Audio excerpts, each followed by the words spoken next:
Okay, so let's check out scanning. I prefer to use an external scanner, a piece of software that I like. It works with other scanners really well. This one is called NAPS version 2, NAPS 2, not another PDF scanner. It's free and open source, which is why I choose it. And let's look at what I can do. Okay, so I made a profile for the VZR, and I'm going to show you the insides of it. Okay, so this is pretty straightforward stuff. I'm not doing anything magic with it. Okay, so I'm not going to get to, I don't care what I'm scanning. I'm just looking at the cover. I haven't even lined it up and just want to make an image of something or other. So I go scan, and then I wait. Now, unlike a scanner, I don't get any kind of feedback as to how far along this is going. So just have to give it a second. Okay, and I get this. Please make sure Visualizer software is launched with the document camera plugged in and Twain support has been enabled before proceeding. How about no? I don't want to use another program for this. I just want to use what I want to use. Now, I contacted technical support, and they said that, say, Visualizer, for example, when it does scanning, it doesn't actually need to use Twain drivers, that there is a better way. Okay, so I'm going to take a look at that right now. This will be first look. Now I see up here it says WIA driver. Nope. So I have no way of not doing Twain. Okay, so I'm going to pull up Visualizer. Let's make sure that that actually shows up. Okay, let me give you a bigger window. That's probably good enough. Okay, and I've got a setting in here for Twain. You can't actually see the pop-up. Okay, well, it says Twain, so I can turn that on. So it's on. It says Twain on when I mouse over it. So now when I go to NAPS, I can go back here. Let's get rid of that. Now I can go here and I can scan.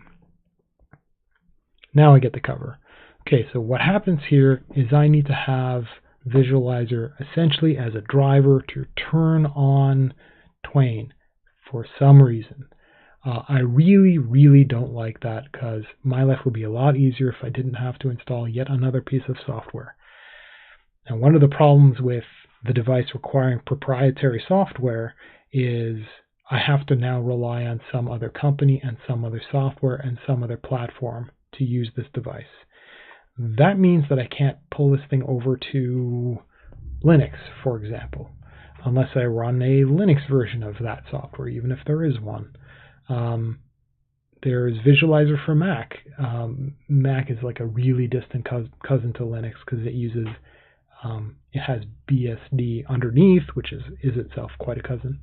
At any rate, I don't want to use it. I don't want to use it because what if I want to use this for the next 20 years and IPEVO no longer updates the Visualizer software because they have new software and new products and they stopped caring. And this only works with Windows 10. And so that means I can't use this device with that newer version of Windows, even though this device would work fine if Twain were turned on. I don't want to use this proprietary software. I don't want to be locked down to it. I want to be able to move around someplace else. What if I want to bring it to a coworker? I want to bring it to a new classroom. I want to hook it up to somebody else's laptop, and I don't want to bring a USB key with Visualizer on it, installing yet another thing on somebody else's computer. I don't want to do that. So this makes this feature, I can use it for one computer, the one that I control, the one that I am allowed to install software on. That's it. I mean, I could install it at home, fine, I guess, but so it makes this useless.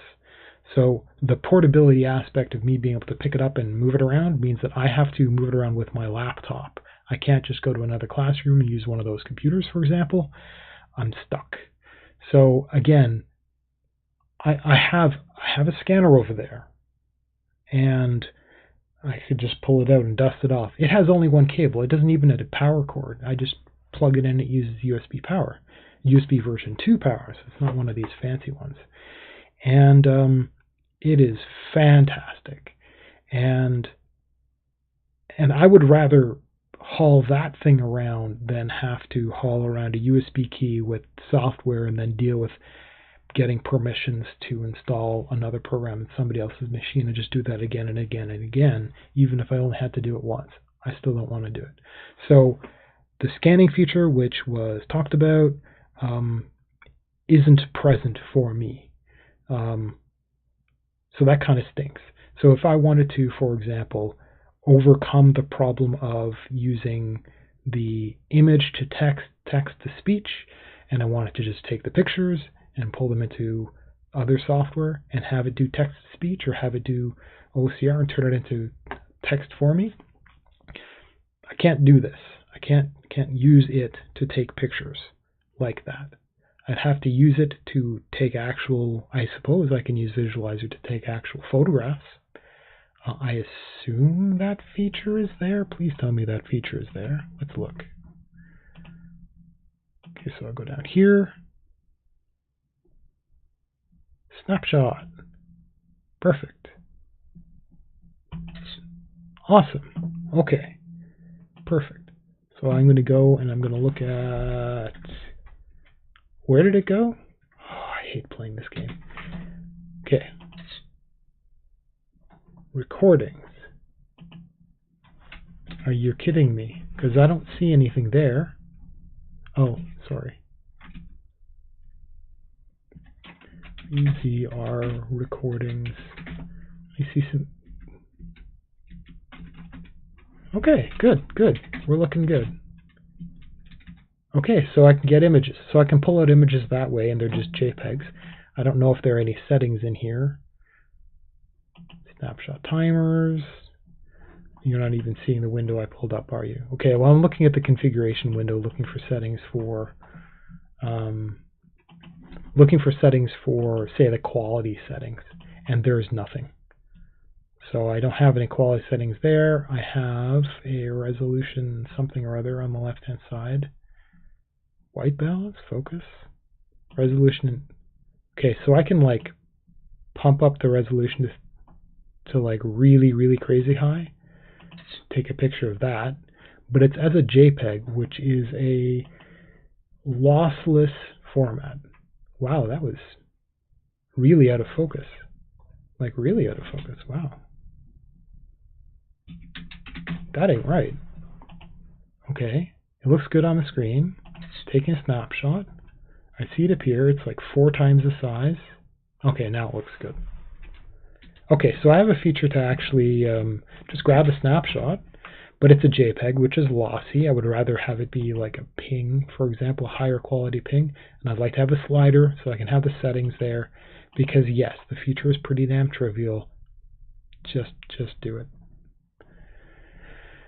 Yeah, this is one of the problems with using proprietary software. Just go and get somebody else's work, somebody else's open source free library. Just use that, please.